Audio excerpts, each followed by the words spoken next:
नमस्कार, मैं हूं राहुल आर्य और मेरे साथ इस वक्त कांग्रेस के दिग्गज नेता और पूर्व में केंद्रीय मंत्री रहे चौधरी वीरेंद्र सिंह हैं। आज बात करेंगे जो पॉलिटिकल सिनेरियो है, जो लेटेस्ट पॉलिटिकल सिनेरियो है, जो राजनीतिक घटनाएं हैं, उनको लेकर चर्चा करेंगे चौधरी वीरेंद्र सिंह जी से। चौधरी साहब, आपका बहुत बहुत स्वागत है। धन्यवाद। आजकल जो राजनीति में चला हुआ है कांग्रेस और बीजेपी में, हरियाणा की राजनीति के अंदर, तो देखिए लोकसभा चुनाव हो चुके हैं। लोकसभा चुनाव होने के बाद भी लोकसभा चुनाव की चर्चा अभी तक चली हुई है। कांग्रेस ने 5 सीटें जीती हैं, 0 से 5 पे आई, और भारतीय जनता पार्टी से 1.5% वोट ज्यादा भी लिया और लगभग 20% वोट कांग्रेस का इंक्रीज भी हुआ और अच्छी खासी परफॉर्मेंस भी रही। उसके बावजूद भी कांग्रेस के लीडर कांग्रेस की जीत मानने को इसको तैयार नहीं है और टिकटों के वितरण को लेकर या हाईकमांड के सामने कुछ फीडबैक ठीक नहीं दिया गया, हम और भी ज्यादा जीत सकते थे, इस तरीके की बातें आ रही। आप किस तरीके से इन चीजों को देखते हैं? देखिए, वो तो हर पार्टी की अपनी इलेक्शन स्ट्रेटेजी है। अब कांग्रेस ने क्या चयन करने के लिए उम्मीदवारों का क्या योजना बनाई या क्या उनकी इलेक्शन स्ट्रेटेजी थी, वो तो उसी के अनुसार फिर चुने गए ना कैंडिडेट। और मैं तो ये कहूँगा कि जो 5 सीटें आई हैं वो कांग्रेस को मिली हैं और वोट परसेंटेज भी बढ़ा है, लेकिन कांग्रेस का संगठन नहीं था। अगर जमीन पे संगठन भी होता तो मेरा अपनी असेसमेंट ये है कि 5% वोट और भी कांग्रेस के पक्ष में आ सकती थी। वोटर वोट डाल रहा था, संगठन इस मामले में बहुत, मैं ये कहूँ संगठन ना हो तो उसका नुकसान तो होता ही है पार्टी को। और जैसे मेरा अंदाजा है कि 5% अगर वोट का फर्क पड़ता तो हर कॉन्स्टिट्यूंसी में 50,000 से लेके 1 लाख वोट का अंतर आ सकता था, और 1 लाख के अंतर से हो सकता है 5 से 7 सीट भी जीत जाती। तो जिस तरीके से कहा जा रहा है कि टिकटों का वितरण ठीक नहीं हुआ, हाईकमान को फीडबैक ठीक नहीं दिया गया, आप भी उस बात से सहमत हैं? मैंने बता दिया ना कि अगर आप हाई कमांड या जो भी योजना बनाते हैं पार्टी में, किस आधार पे टिकट दी जाएंगी, उसके अलग अलग पैमाने हैं। कोई कहते हैं कि सर्वे के आधार पे हो। अब सर्वे ऐसी चीज है कि उसकी कोई व्याख्या नहीं कर सकते आप। वही आप 18 लाख वोटर में से अगर 1800 आदमियों को या 3000 को भी लगाओ, 5000 को भी लगाओ, किन लोगों को अप्रोच करते हो आप? तो ये वोटर जो है उसको तो 90% वोटर ऐसा होता है जो आपके किसी भी जो पार्टी की स्ट्रेटेजी में संपर्क की जो बात करते हैं ना कि हमारा रिजल्ट क्या आया सर्वे से, वो 10% आदमी भी नहीं होते।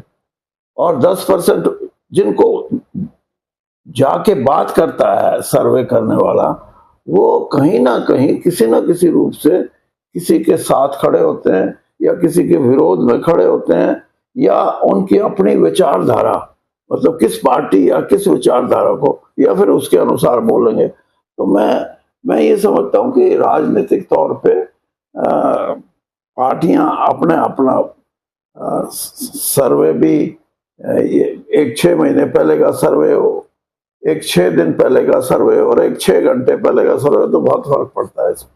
चलिए, देखिए लोकसभा चुनाव के अंदर अगर विधानसभा क्षेत्रों की बात की जाए तो कांग्रेस ने 46 विधानसभा क्षेत्र जीते और भारतीय जनता पार्टी ने 44 विधानसभा क्षेत्र जीते। 3 महीने के बाद विधानसभा के चुनाव होने हरियाणा में। क्या इस चुनाव को सेमीफाइनल मान के, और जो लोकसभा के अंदर विधानसभाओं में जीत हुई है, कांग्रेस उसको और बढ़ा पाएगी? आपकी जो असेसमेंट होती है वो मैंने पहले भी देखा है, आपसे चर्चा भी हुई है लंबी, तो आपकी जो असेसमेंट होती है वो लगभग आंकड़ों के नजदीक होती है, सच्चाई के नजदीक होती है, नतीजों के नजदीक होती है। विधानसभा चुनाव को लेकर क्या असेसमेंट? देखिए, एक तो ये कोई आधार नहीं है लोकसभा के चुनाव में किसको कितना परसेंटेज वोट मिला है, क्योंकि यहाँ वोट डालने की जो मतदाता की सोच है और जो विधानसभा में डालेगा उसमें बहुत बड़ा फर्क है। पार्टी के अलावा लोकल उसकी पसंद, लोकल उसकी नापसंद, लोकल समस्याएं, ये भी अलग से चुनाव में वोट पे असर डालती हैं। और फिर दूसरा ये भी है कि विधानसभा का चुनाव सिर्फ ये नहीं होता कि बीजेपी और कांग्रेस के बीच में ही हो सकता है वहां दूसरे भी बहुत फैक्टर आ जाते हैं।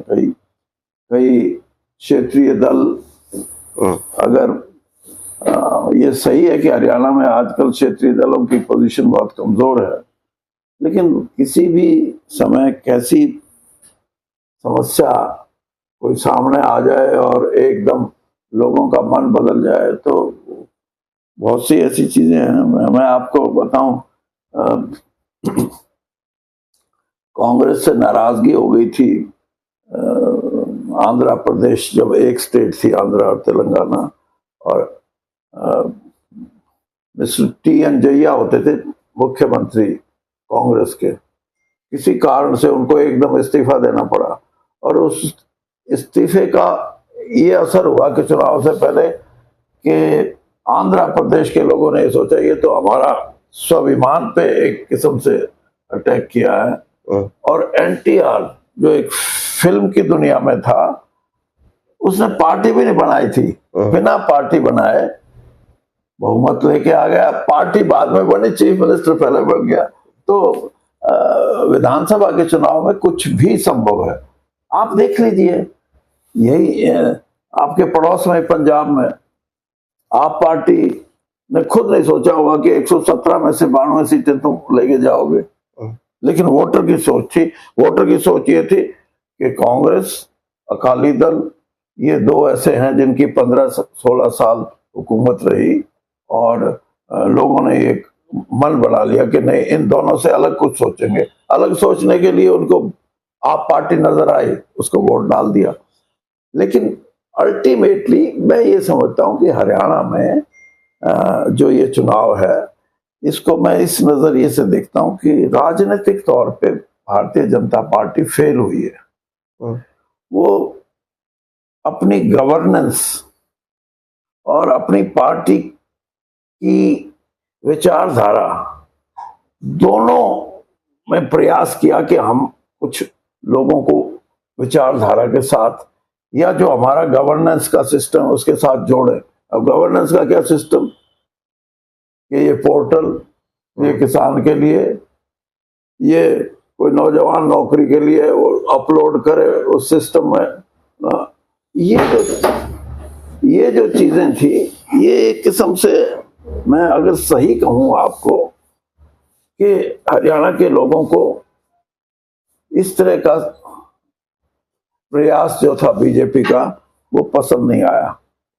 और नापसंदगी की वजह, और फिर विचारधारा क्या, कि समाज को कहीं ना कहीं ऐसा रूप दो जिससे समाज बंटा नजर आए,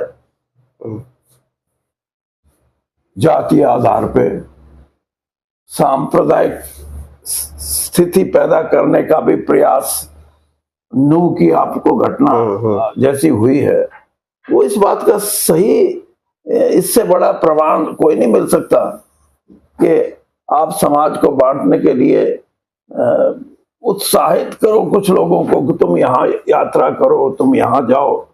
मैं सच्चे मन से ये समझता हूं कि हरियाणा की संस्कृति और सभ्यता है ये, कि वहां के लोगों ने बिल्कुल ये बोल दिया कि हमारे यहाँ कोई जातीय आधार पे या धर्म के आधार पे समाज को बांटने की कोशिश करेगा, हम बर्दाश्त नहीं करेंगे।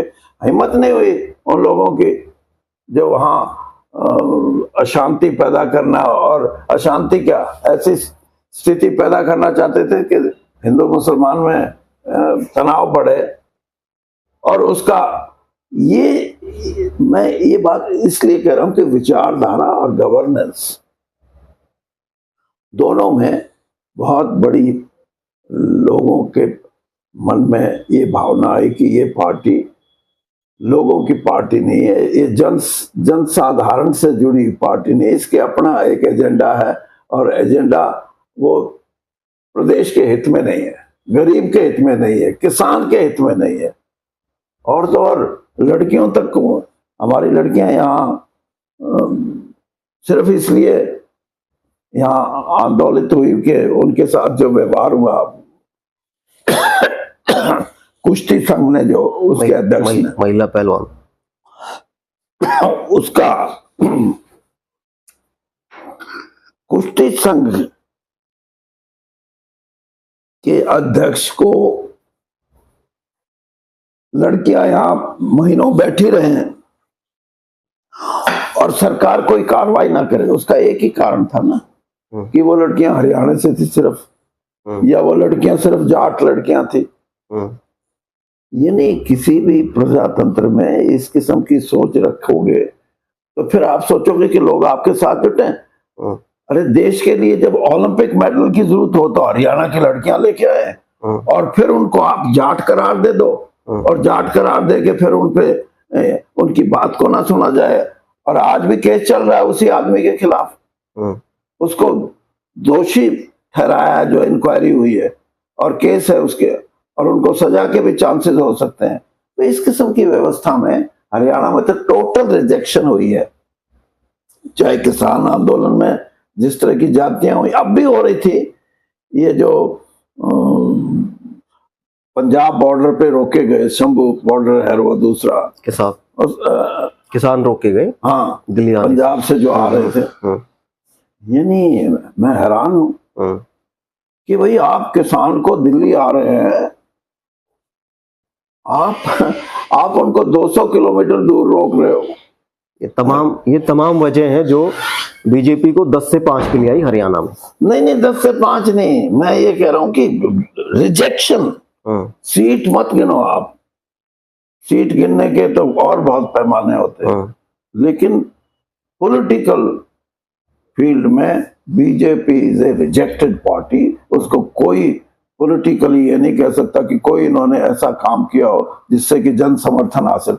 हाँ, समाज को बांटने में उनको 5 सीटें बेशक मिल गई, लेकिन जो समाज बटा है वो हरियाणा में बटा नहीं है, वो कहीं ना कहीं किसी ना किसी रूप में भारतीय जनता पार्टी को उसका फायदा हुआ है, लेकिन वो इस वजह से नहीं हुआ।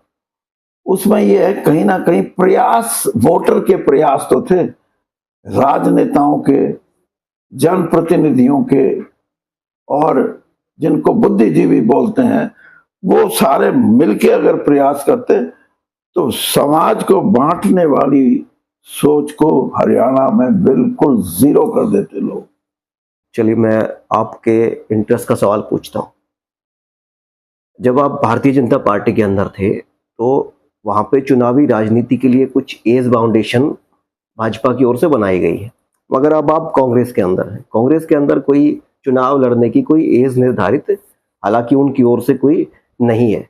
आप अब के विधानसभा चुनाव के अंदर हरियाणा के अंदर चुनाव लड़ेंगे? मेरा ऐसा है कि मैं तो कई साल पहले ये बोल चुका हूं कि चुनावी राजनीति में हाफ सेंचुरी, 50-52 साल आदमी चुनावी राजनीति में रहे, और मैं ये समझता हूं कि अब नई पीढ़ी को मौका मिलना चाहिए, बहुत हो गया। और कहीं इस तरह का वातावरण बनता है जिसमें सामाजिक रूप से कोई निर्णायक भूमिका अदा करनी होगी, तो मैं राजनीतिक तौर पे अपनी राजनीति को उतना ही चुस्त दुरुस्त रखता हूं जितना मैं 25-30 साल पहले रखता था। कोई फर्क नहीं है उसमें। तो मतलब चुनावी पॉलिटिक्स से, इलेक्ट्रिक पॉलिटिक्स से दूर रहेंगे। मैंने बताया कि चुनाव लड़वाएंगे, अपने साथियों को लड़वाएंगे। कोई आप ये मत समझे कि बीजेपी में भी यही कहता था कि बीजेपी, और मैं कांग्रेस में भी यही बात कह रहा हूं कि हमारे आदमी अगर सक्षम है, दूसरों से तगड़े हैं, मजबूत हैं, विचारधारा के रूप में, लोगों से संपर्क के रूप में, लोगों के समर्थन के रूप में, तो उनको जगह मिलनी चाहिए राजनीतिक मंच पे, और उसके लिए हम प्रयास भी करेंगे।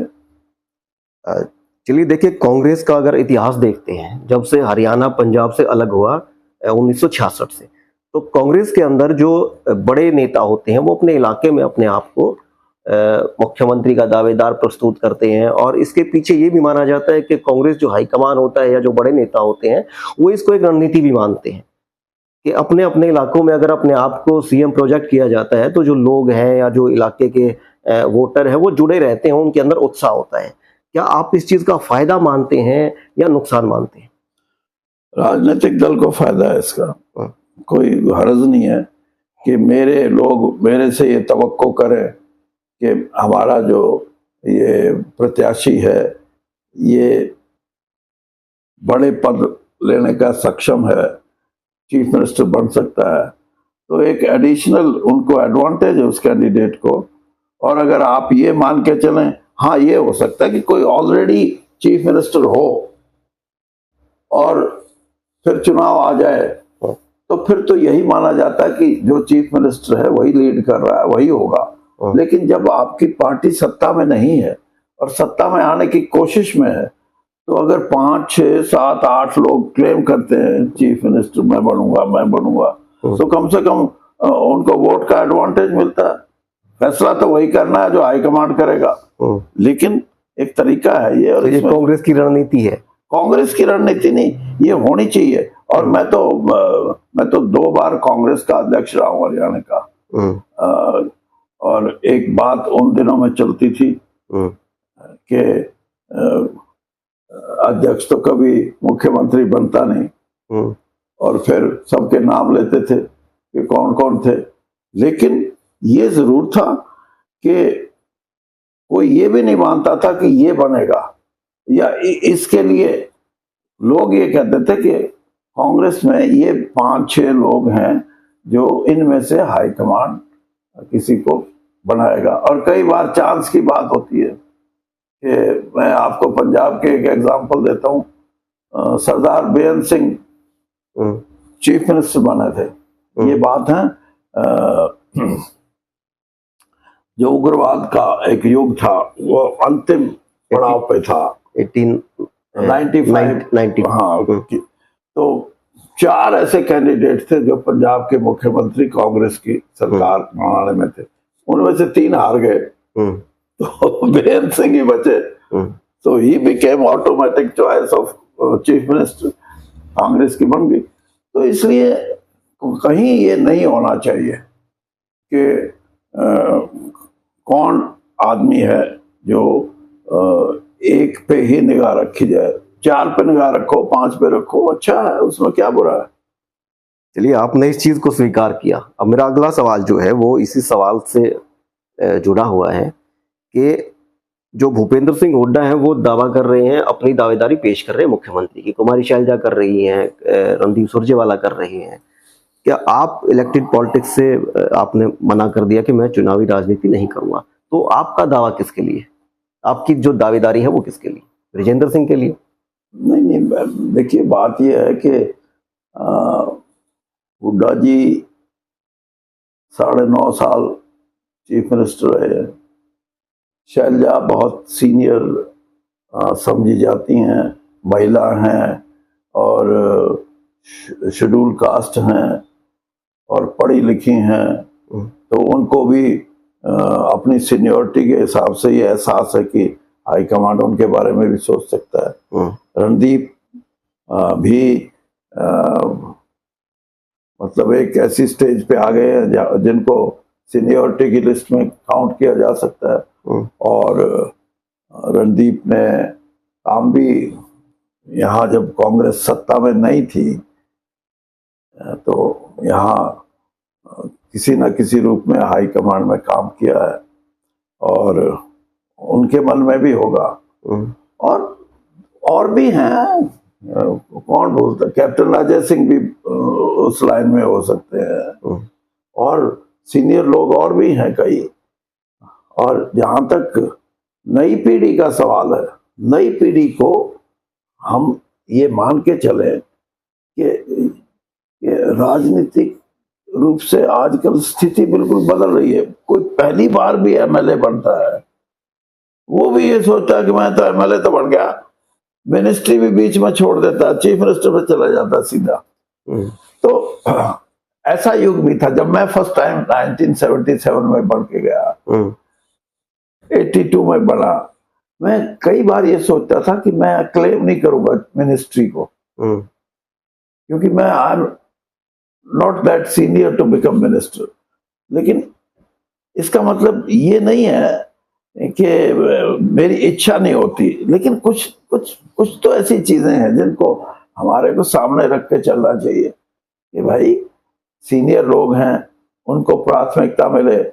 फिर कुछ ऐसे लोग भी हैं जो विचारधारा के रूप में लोगों के प्रिय हैं और लोग उनकी उम्मीद रखते हैं कि ये विचारधारा के रूप में अगर ये स्टेट में चीफ मिनिस्टर का पद संभालते हैं तो ये हमारे लिए बहुत ही उपयोगी होगा। ऐसे बहुत लोग हैं राजनीतिक तौर पर जिनको आप देखोगे कि उनको समर्थन मिलता था। यानी मैं हिमाचल प्रदेश का इंचार्ज था कांग्रेस का, और वहां बहुत टसल रहती थी आपस में, लेकिन लोगों में यह था कि वीरभद्र सिंह बन जाए तो अच्छे हैं। तो ये भी होता है कई बार, और ये कोई जरूरी नहीं है और चीफ मिनिस्ट्री के लिए सिर्फ आदमी सोचे। लेकिन हाँ, एक अपवाद है और मैं हमेशा बोलता हूं और मैं आज भी आपके सामने भी ये बोलूंगा कि पार्लियामेंट्री डेमोक्रेसी में जो चीफ मिनिस्टर का ऑफिस है, ये ऑफिस, डेमोक्रेसी का मतलब है डिसेंट्रलाइजेशन ऑफ पावर। लेकिन ये ऑफिस ऐसा बन गया gradually, and I am not talking of Haryana only, मैं I can say that in every state उसकी हो सकता है थोड़ा बहुत उसकी डिग्री ऊपर नीचे हो, हर स्टेट में चीफ मिनिस्टर का जो ऑफिस है या चीफ मिनिस्टर का जो पद है वो पावर को सेंट्रलाइज करने का, इस देश के 70-75 साल के इतिहास में प्राइम मिनिस्टर का ऑफिस डिसेंट्रलाइज मानता हूं मैं। इस युग में तो ये 5-7 साल 10 साल का जो पीरियड है, ये it is still to be जज कि ये उस विचारधारा से या उस सोच से है कि नहीं है। लेकिन अदरवाइज मैं एक पंडित नेहरू के बारे में तो नहीं जानता, उसके बाद मेरा कहीं ना कहीं किसी ना किसी रूप में हर प्रधानमंत्री से कुछ ना कुछ, प्रधानमंत्री का दफ्तर तो सेंट्रलाइज्ड नहीं, मंत्रियों को पूरी सत्ता में जो उनका अधिकार है उसका पूरा इस्तेमाल करने का था। लेकिन प्रदेशों में चीफ मिनिस्टर, अगर चीफ मिनिस्टर चपड़ासी की बदली भी किसी महकमे की चीफ मिनिस्टर के ऑफिस से हो, कोई छोटी सी छोटी 2 लाख की ग्रांट भी जब तक चीफ मिनिस्टर के दफ्तर से यस नो ना आए तब तक वो रिलीज ना हो, छोटी छोटी बातों पे अगर आप फैसला चीफ मिनिस्टर पे छोड़ोगे वो एंटीथेसिस ऑफ डेमोक्रेसी है। और इसीलिए ये ऑफिस जिसका आपने जिक्र कर दिया कि आप चीफ मिनिस्टर की, तो ये इसीलिए किया। अगर आपको ये इल्म हो या आपको ये पता हो, प्रथा तो ये है कि मिनिस्टर भी they can enjoy full power, जो whatever is interested to that, फिर उनको फिर आप ये सवाल ही नहीं पूछते मेरे से। इसलिए ये बात सोचने की है, समझने की है कि पार्लियामेंट्री डेमोक्रेसी में ये जो एक नया फिनोमेना, एक नई चीज उभर के आई है, इसको कर्टेल करना चाहिए और पूरी एमएलएज के अधिकार अपने हो, मंत्रियों के अधिकार अपने हो, ज्वाइंट कैबिनेट का अधिकार अपना हो, चीफ मिनिस्टर का अधिकार अपना हो। Chief minister is not the sole authority to run the parliamentary democracy in our country. वो नहीं है, गलत है, that is wrong. Okay, Manohar Lal Khattar की बात करते हैं। मनोहर लाल खट्टर पहली दफा विधायक बने और उसी वक्त वो मुख्यमंत्री बना दिए गए।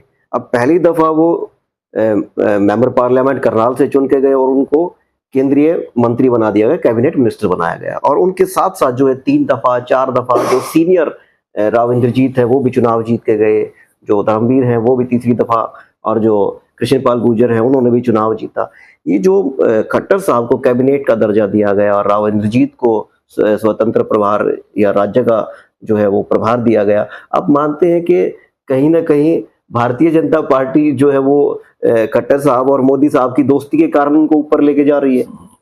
सिर्फ खट्टर की बात मत करो। खट्टर जी, देखिए ये तो सही बात है कि प्रधानमंत्री के लाडले हैं वो, इसमें तो कोई दो राय नहीं। तो उनकी योग्यता यही मानी जाए? नहीं नहीं, अयोग्यता क्यों? ये सभी जो भी तानाशाही की प्रवृत्ति के जो लोग हैं वो उनकी पसंद और नापसंद ही दो चीजें होती हैं। और जिनको आप कह रहे हो कि ये अभी भी MOS हैं, किसी भी हॉकी का अगर गोलकीपर है तो उसको आप फॉरवर्ड नहीं खिला सकते, वो गोलकीपर ही रहेगा। तो चलिए अगला सवाल करते हैं हरियाणा की पॉलिटिक्स को लेकर। देखिए हरियाणा कांग्रेस के अंदर जो भी बड़े नेता हैं जिन्होंने भी कांग्रेस छोड़ी, चाहे उसके अंदर राव इंद्रजीत हो, उसके अंदर आप भी भारतीय जनता पार्टी में गए, हालांकि वापसी आपकी हो गई, चाहे चौधरी रणजीत सिंह चौटाला हो, अशोक तंवर हो और हालिया किरण चौधरी हो, जो सबके कांग्रेस छोड़ने की कॉमन जो वजह मानी जाती है या सामने आती है वो भूपेंद्र सिंह हुड्डा आती है। इस बात को आप कितना सही मानते हैं, या रियल में या एक्चुअल में ऐसा होता है? क्या आप मानते हैं इस चीज को? देखिए कोई ना कोई तो कारण बनता ही है ना।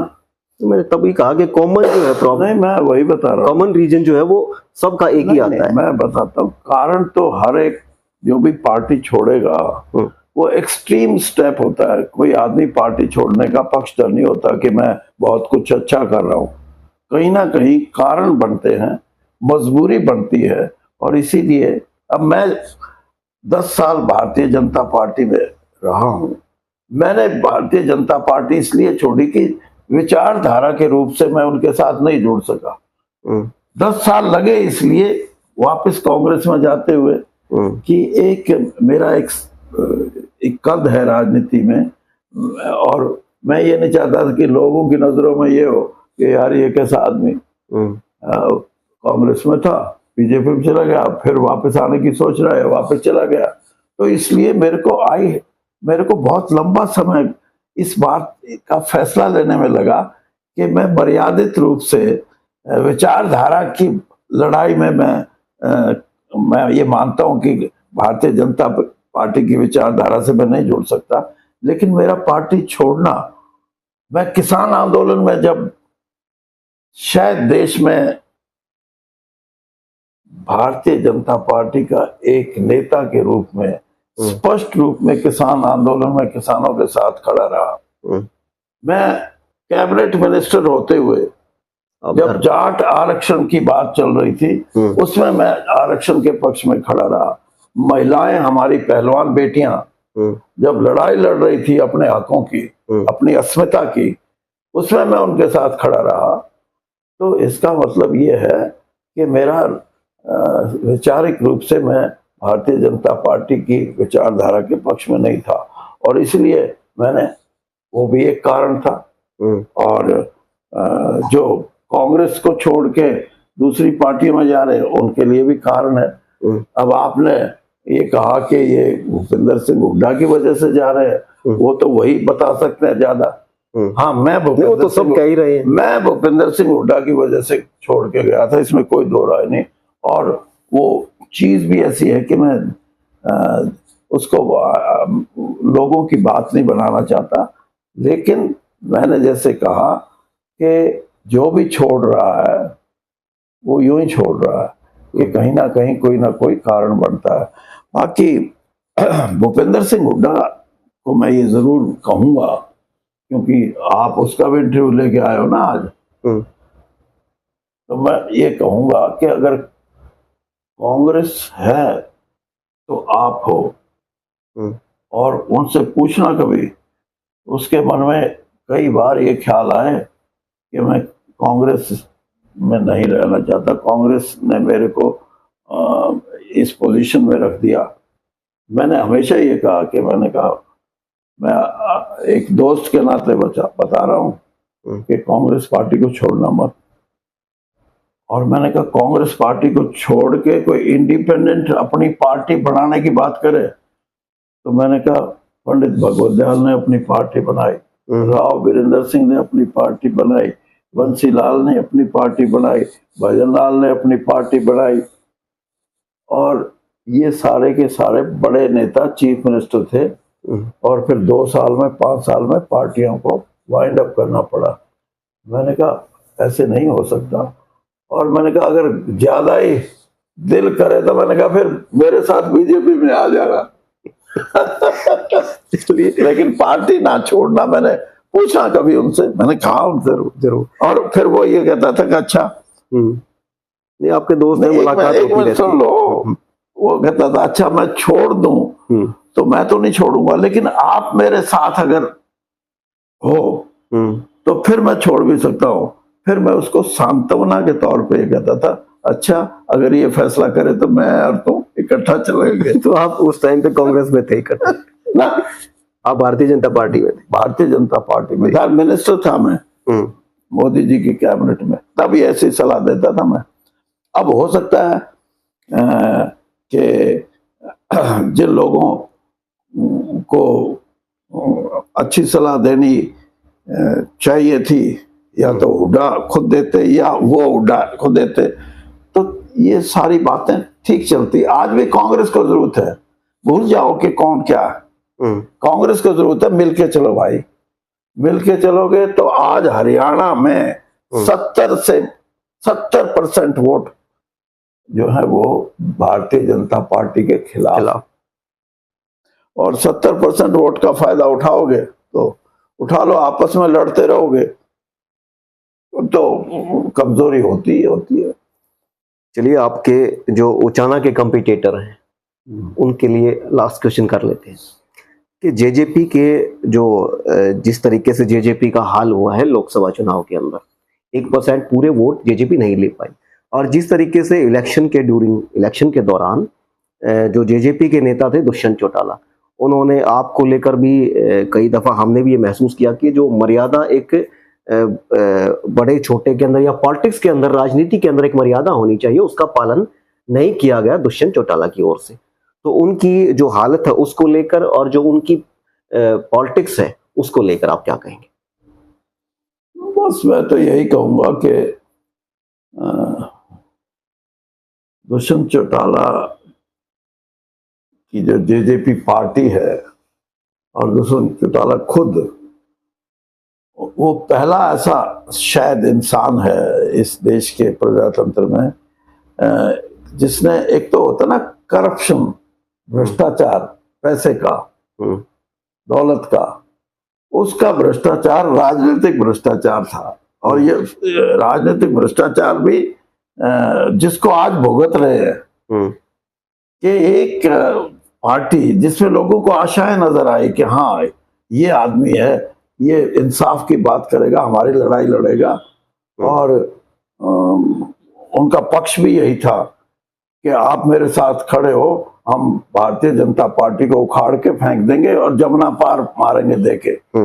और वही उसी चीज को लेके लोगों ने उनको 10 सीटें एमएलए की दी, अच्छा परसेंटेज वोट दिया, लेकिन 24 घंटे भी नहीं लगे कि उसी पार्टी की गोद में जाके बैठ गए। ये पॉलिटिकल करप्शन, यही नफरत है। एक तो होता ना कि चौटाला के दुश्मन से नाराज हो जाए, नाराजगी तो ठीक हो सकती है, नफरत, जब नफरत आ जाती है ना किसी राजनीतिक दल के लिए या किसी राजनीतिक नेता के लिए, वो नफरत कभी दूर नहीं होती। और उसी का शिकार है कि आज उनको 1% वोट भी नहीं मिली, 10 की 10 लोकसभा लड़े हरियाणा में, और 1% वोट भी ना मिले, तो वो पार्टी खुद भुगत रही है पॉलिटिकल करप्शन। पैसे की करप्शन तो अदालतों में सजा मिलती है, यहाँ इनको राजनीतिक करप्शन करने पे लोगों ने सजा दे दी। तो उचाना में अब जो इलेक्शन होंगे 3-4 महीने बाद विधानसभा के, तो फिर आप और वो आमने सामने फिर होंगे? नहीं, वो चुनाव नहीं लड़ेंगे उचाना से, सवाल ही नहीं। और मैं ये अब नहीं कह रहा, 2 साल से ये बात कह रहा हूँ कि दुष्यंत चौटाला वहां चुनाव नहीं लड़ेंगे। वो लड़े तो बहुत अच्छा है, उनका कैंडिडेट कोई खड़ा करे ये ना, वो तो हो सकता है वोट ले जाए थोड़े बहुत, उनको अगर वो खुद खड़े हुए तब चुनाव नहीं लड़ेंगे। ये और ये मेरी बात इसलिए नहीं है कि वो मैं वहां से हूं, नहीं, लोगों में अभी उनकी धर्मपत्नी को पार्लियामेंट में जहां 1,41,000 वोट पोल हों और वहां उनको 4,000 वोट मिले, तो आप अंदाजा लगा लो। जहां से वो खुद विधायक माता जी, सॉरी, धर्मपत्नी, जहां से वो खुद विधायक है, दुष्यंत चौटाला खुद विधायक है, खुद 4,000 वोट, ये तब 4,000 वोट मिले। और अब क्या बताएं, ठीक है, आप तो खुल के बताते हैं। ये जो है ना, ये ऐसे पड़ाव हैं राजनीति में जो हर एक आदमी की जिंदगी में आते हैं। अब उनकी जिंदगी में भी ये पड़ाव आया है, उससे दूसरे राजनीतिक लोगों को सीख लेनी चाहिए कि पॉलिटिकल करप्शन मत करो। जो अगर दुष्यंत से कुछ सीखना चाहते हो, उसकी नाकामयाबी, उसका फेलियर, तो कम से कम इतना सीख लो कि बात वही कहो जिनको आप निभा सको। अब मैं ये दावे से कहता हूं कि जिस वजह से लोगों ने वोट दिया था, अगर वही वजह से दुष्यंत 5 साल विपक्ष में लड़के लड़ाई लड़ता, तो आज लोगों में उसकी इज्जत होती। आज लोगों में उतनी नफरत है जितनी कि अगर वो लड़ाई लड़ता तो इज्जत होती। इसलिए नौजवान पीढ़ी के लिए जो लोग अब राजनीतिक मंच पे आ रहे हैं, उनको ये जरूर कहूंगा कि कुछ बेसिक्स हैं नैतिकता के, एथिक्स हैं, कुछ वैल्यूज हैं, उनको लेके चलो, तो लोग आपके साथ प्यार करेंगे, मोहब्बत करेंगे, जुड़ेंगे। और अगर आप अपॉर्चुनिटी की पॉलिटिक्स करते हो तो भाई यही सजा मिलेगी जो दुष्यंत को मिली हुई है। चलिए, मैंने लास्ट क्वेश्चन आपको कहा था, मगर एक क्वेश्चन जो है, एक सवाल जो है बड़ा इंपॉर्टेंट सवाल है। राज्यसभा की हरियाणा के अंदर सीट खाली हुई है और भूपेंद्र सिंह हुड्डा जो कांग्रेस के नेता प्रतिपक्ष हैं, उनका बयान ये आया कि कांग्रेस के पास नंबर नहीं है, तो कांग्रेस इलेक्शन नहीं फाइट करेगी। आप क्या मानते हैं कि इस तरीके का बयान नहीं देना चाहिए, कांग्रेस को लड़ना चाहिए विपक्ष को एकजुट करके और फाइट देनी चाहिए कांग्रेस को? मैं पहले भी ऑन रिकॉर्ड है कि विपक्ष को मिलके बीजेपी के कैंडिडेट को हराना चाहिए, कैंडिडेट खड़ा करना चाहिए। और यही समय होता है जब आप विपक्ष का मतलब सिर्फ कांग्रेस नहीं है, दूसरे लोग भी हैं, उनको भी साथ। और ये नहीं है कि कांग्रेस, मैं कहता हूं कि कांग्रेस ये कॉल दे कि हरियाणा का विपक्ष एक होके चुनाव लड़े। आपको मैं दिखाऊंगा, चुनाव लड़ो। अब ये कहे कि हमारा नंबर नहीं है, क्या मतलब हुआ? नंबर तो जब था तब हार गए कैसे भाई? आर के आनंद को सपोर्ट देने की बात आई कांग्रेस की, 12 या 14 वोट कैंसिल हुए, जीती हुई सीट आ रही। और उसके बाद ये अजय माखन, इसमें हम हारे। और आज हम जो जीते थे उनके पास समर्थन नहीं था मेजॉरिटी का, जिसकी आज बात करते हैं, लेकिन वो जीते क्योंकि खड़े हुए। मैं आज कहता हूं कि आप खड़े हो, विपक्ष खड़ा हो, आपको बीजेपी की भी वोट मिलेंगी। बीजेपी में कुछ लोग ऐसे हैं जो ये चाहते हैं कि अगला चुनाव हम बीजेपी से नहीं लड़ना चाहते, क्योंकि हमारा कुछ नहीं नजर आता बीजेपी का। अगर हम यहाँ कांग्रेस या कांग्रेस समर्थित या विपक्ष के कैंडिडेट को वोट दे देंगे तो कम से कम आगे चुनाव लड़ने के लिए रास्ता खुल जाएगा। ये बातें सबको पता है, लेकिन अब मेरी सोच तो ये है, मेरा राजनीतिक अनुभव तो ये है कि लड़ना चाहिए और विपक्ष को लड़ना चाहिए। ऐसे जिन विधायकों का आपने जिक्र किया कि भारतीय जनता पार्टी के अंदर ऐसे विधायक हैं, क्या आपके संपर्क में इस तरीके के कोई विधायक हैं, या आप कोई ऐसी कोशिश करोगे कि अगर हरियाणा के नेतृत्व की समझ में ये बात नहीं आती तो केंद्रीय नेतृत्व या राहुल गांधी, सोनिया गांधी, उनसे मिलवाने की कोशिश आपकी रहेगी? देखिए, बात यह है कि हरियाणा का जो कांग्रेस के अध्यक्ष हैं और कांग्रेस के जो सीएलपी के लीडर हैं, इन दोनों को इस बात को समझना चाहिए कि विपक्ष सिर्फ कांग्रेस नहीं है, इंडिपेंडेंट भी हैं, दूसरी पार्टी भी हैं, छोटी पार्टियां भी हैं, एक एमएलए भी है। और जैसे मैंने कहा, बीजेपी के विधायक भी चाहते हैं कि अगर ऐसी स्थिति बनती है तो हम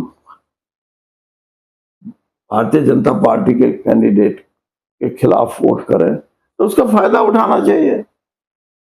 भारतीय जनता पार्टी तो यानी मेजॉरिटी गवर्नमेंट होते हुए, मेजॉरिटी पार्टी होते हुए, चाहे वो गोवा है, चाहे वो मणिपुर है, कितनी ऐसी राज्य सरकारें हैं जो इन्होंने सिर्फ हिम्मत करके हथियार को इस्तेमाल किए हों, लेकिन कम से कम इतनी तो हमारे को भी दिखाना चाहिए कि हम कांग्रेस जो है वो फाइट करने के मूड में। नहीं, फाइट नहीं, कि जैसा वो करते हैं उनको वैसा ही टिट फॉर टैट। ये नहीं है कि हम बहुत राजनीतिक तौर पे वो कुछ भी करते रहे। और कांग्रेस की सरकार, मणिपुर में कांग्रेस की सरकार बनने से रोका, गोवा में कांग्रेस की सरकार बनने से रोका, इवन कुछ ऐसी व्यवस्थाएं भी करने की कोशिश की जहां कोई सोच भी नहीं सकता। भारतीय जनता पार्टी का तो गजब ये है कि वो 92 मेंबर होते हुए पंजाब की सरकार को भी कहते हम गिराएंगे। ये कमाल है। तो ऐसे इनको लेसन उन्हीं की भाषा में देना चाहिए, हमारे को खड़ा करना चाहिए कैंडिडेट। चलिए चौधरी साहब, आपने वक्त दिया, आपका बहुत बहुत शुक्रिया।